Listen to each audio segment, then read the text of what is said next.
सुमनसवन्दित सुन्दरि माधवि चन्द्र सहोदरि हेममयि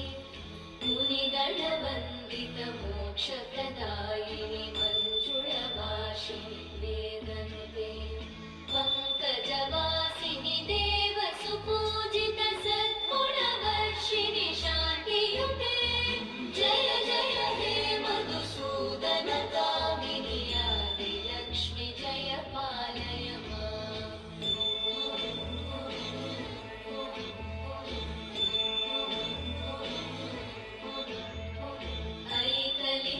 कल्मषनाशिनि कामिनि वैदिकरूपिणि वेदमये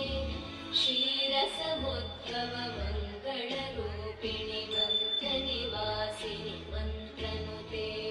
मङ्गलदायिनि अम्बुजवासिनि देवगणाश्रितपादयुते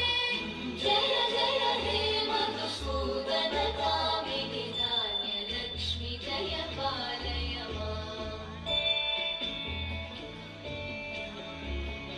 जय वरवर्णिनि वैष्णवि भार्गवि मन्त्रस्वरूपिणि मन्त्रमये